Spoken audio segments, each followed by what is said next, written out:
Hey guys, it's your buddy Ron. Welcome to the studio. Today we're going to take a look at the Laserpecker 5. For many of you who've been following me for quite some time, you've seen me go through a transition of starting off with the Laserpecker 2, then to the Laserpecker 3, and currently using the Laserpecker 4 with all of its accessories. But today is the day we're going to unbox the LP5. Yes, the Laserpecker 5. We're going to set this guy up. We're going to get it ready for work, and we're going to put it into the rotation. If you guys are excited as I am, stick around because this is going to be a great video. I would like to thank Laserpecker for sending this unit out for me to review, as with all the other previous units. So let's get right into it. Let's go. All right, guys, let's get right to it. Here is the box that you'll receive when you receive your Laserpecker 5. Now, this is the basic model. The reason being, I already have a lot of the accessories like the slide extension, the rotary chuck, so there was no need for them to send me duplicates of the same items. I am looking forward to receiving the enclosure for this laser. So let's just go ahead and get this box open and see exactly what we get. All right, guys, so the first thing we're greeted with is this really nice packing foam to make sure that your unit comes safe and protected. This is our starter manual. You guys have probably seen me talk a lot about these starter manuals in the past. It does come in multiple languages, so this will be one of your best assets in the beginning getting started so that you can learn all of the different features and how to benefit from all of the cool technology built into this device. This section right here is going to house a lot of the components, but let's just go ahead and pull this box out first. This is going to be all of your samples so that you can get started right out the box experimenting with different things that you can laser engrave and cut. So you do get some supplies in this. All right, guys, this is the base plate. And this is what your laser is going to sit on. As you guys see, it already has all of the perforations already cut into this guy. And you'll have your little guides that you'll be able to set up for this as well to hold your all of your pieces in place. And you will put your rising column right here. I'll show you guys that when we get to the installation portion of this video. All right, so let's take a look at a couple of the things that comes in the box. One of them is going to be an exhaust hose. This you will connect to the back of your shroud. It does have these little ridges inside here. So this does lock in place. It doesn't just clip onto it. So you'll get that portion right here that goes on like so. Now this section here is actually going to connect to your shroud. This will connect to your air purifier if you have one. I do recommend it. These are able to telescope out like a slinky dink. So yeah, if you remember that, if you guys are old enough to remember that, you know exactly what I'm talking about. This is going to be great for removing those fumes from your home, your office, wherever it is you're going to be working. You also receive a toolkit. Now the toolkit is going to consist of everything that you're going to need to get started. Let's take a quick look inside. You're going to find your keys to unlock the laser. You're going to find all the screws and a USB-A for this, which has some files on it. So keep this handy. This is your power adapter. This is what you're going to plug into your device. We'll get to that later. In this box, you're going to find all of your AC cords.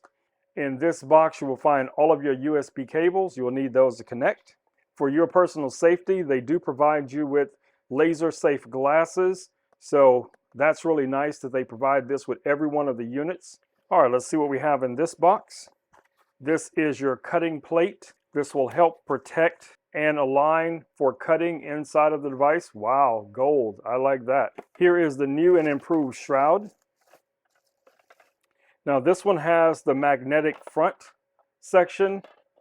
It just clips back in like so using magnets.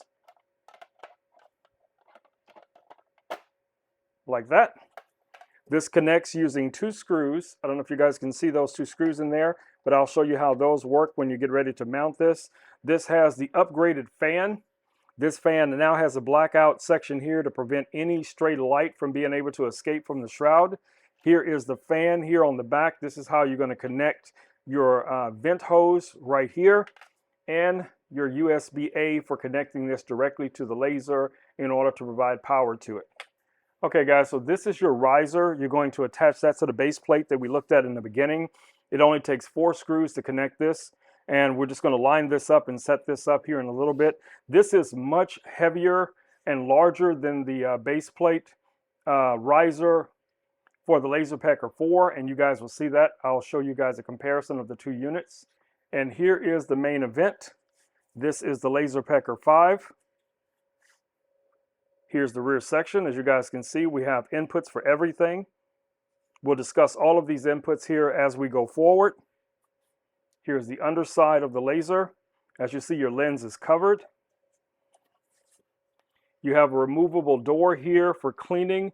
This just magnetically pops out whenever you need to, if you need to get in there and clean out the fan for some reason. On the top here, you have all of your control buttons. You have your emergency stop button here as well. And as we go forward, I will discuss these buttons and what they all do. So let's go ahead and get this guy completely set up. All right, guys, so here are all of our components laid out here on the desk, as you see. So we're just going to start with the most simplest application to setting everything up. Some of these things we don't need right away, so I'm going to go ahead and push these off to the side. But I do want to show you guys step by step how I am setting this unit up. Now, you may set it up a little bit differently, but this is the most practical way I found to do it. So let's start off with assembling the base. You're going to need your toolbox. In the toolbox, you're going to find the screws and the Allen keys that you're going to need for this, okay? Now, you're going to only need 4 of these screws in order to set this up. I'm just going to go ahead and take all of the Allen keys out so you guys can see the amount of Allen keys that come with it.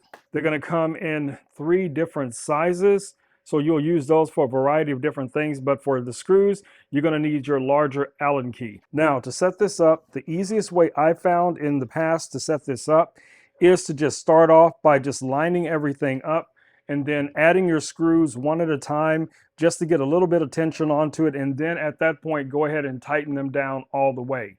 You just want to get it started just so it doesn't come apart in the 2 corners most beneficial to you.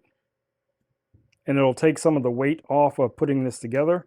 So we got 2 more screws. This is a very, very simple system to set up, guys. It only takes a few minutes and you'll be ready to start your first engraving. Now, these don't have to be Gorilla tight, but you do want to snug them down so that you won't have any vibrations. So I usually go through just until I get to that little tension point right about there. So now we have our base set up. The next thing for us to do is going to be adding the actual Laserpecker itself. But before we do that, what I plan on doing is adding the shroud first, because it'll be a lot easier to get the shroud on. So what you can do is you can just set this upright like this. You can remove the lens cap if you want to. Remember, the shroud has those 2 screws that need to fit in right here. So I'm just going to line these up, and now you have your shroud attached.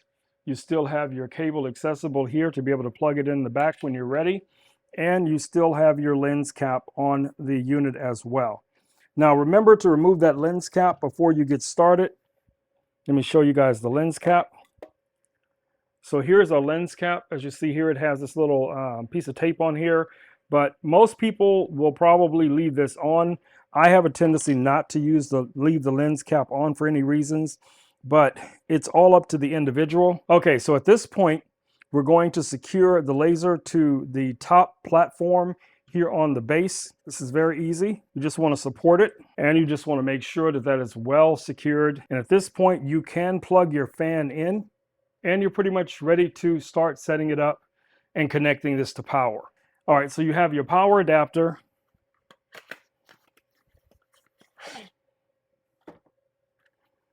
You also will receive this AC cord.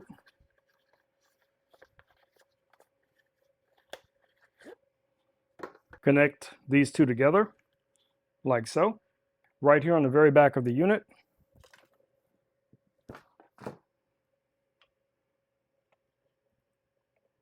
You're going to plug in your power supply right here, and then plug this into whatever power source you're going to be using.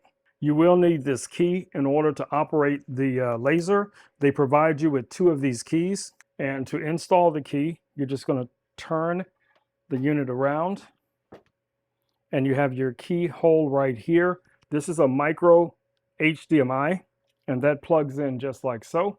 You're also supplied with a USB thumb drive. This one has some files on it that you might want to experiment with, and that plugs in right here. So until you're ready to connect it to a computer, you can operate this solely from an iPhone, an Android device, or an iPad or tablet. You're going to get a lot of advanced features utilizing the Laserpecker Studio Suite, but the phone app has a lot of those same features built in, including material test. Okay guys, you're going to be supplied with a box of cables. So these cables are going to allow you to connect the LP5 to the base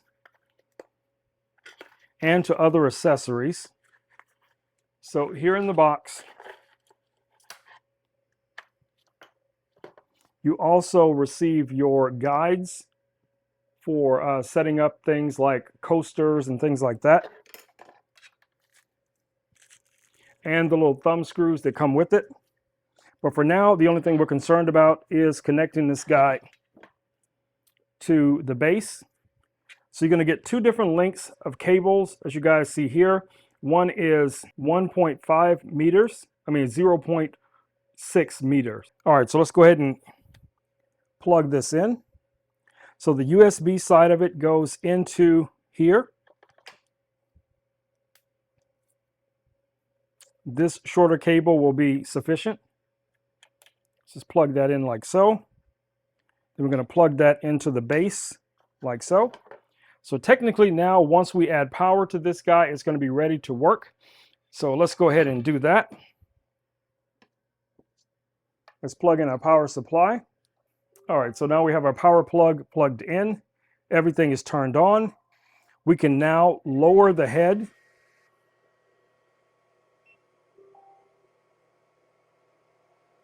Now you can press it once and it will move down a little bit at a time, or you can press and hold and it will go all the way down. There is no stopping mechanism, so you want to make sure that you don't let it go down too far. So usually I will stop it at a certain point, and then I'll just bring it down as far as I need it to, right about there. Okay, so if the focusing lasers were on, it would be in focus. You still have access to removing this cover, so you can place your materials inside and make sure that it is focused. There is no off switch to this, so in order to turn it off, you're either going to unplug it, or you could put an inline switch where you can switch it on and off. That's usually what I do. I'll just have a switch somewhere like on this battery behind me. I can just turn it off by just powering off the battery. So by turning off the battery, I turn off the laser without having to unplug the laser. So that, for me, has been very handy. All right, guys, I just want to do a quick unboxing showing you guys the setup for this Laserpecker 5. And hopefully this video has been helpful to somebody who's been on the fence about this unit. I'm going to tell you this is significant. So before we finish the video up, guys, I do want to show you a comparison between the 2 units. So let me grab the Laserpecker 4 so I can show you guys the difference in the size. Okay, guys, as you can see, here's both units here on the desk. This is the Laserpecker 4, and here is the Laserpecker 5. Now, this is a 10-watt diode laser with a 2-watt fiber laser. This is a 20-watt fiber laser and a 20-watt diode laser. There's a significant difference in the power output of these devices. They do have some similarities in their design aesthetic. The materials are very similar. I do have the offset on this one for using it with the slide extension.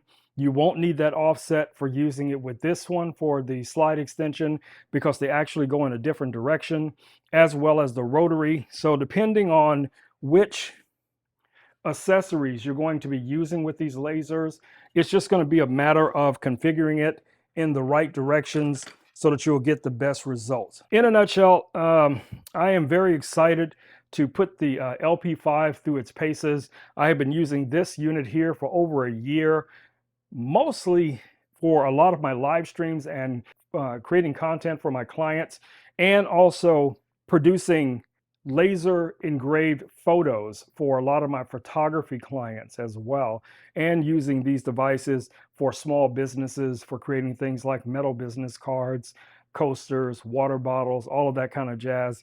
And to be honest with you guys, the Laserpecker 4 has been a rock star. I have had no problems with it whatsoever. I've used it with a slide extension. I've used it with the rotary. I've used it without. I've used this controlling it with nothing more than my iPhone, connecting it to my MacBook, connecting it to a PC. I've had no issues whatsoever. So again, I look very forward to using the Laserpecker 5 and putting it through its paces. If this guy is anywhere as good as this unit has been, this is going to be a success. It's just a matter of choice for you guys to decide which of these units are going to be the best one for you. All right, guys, it's been Rome with Rome Knows Tech. I will catch you all in the next video. Until then, stay safe. Peace. I'm out.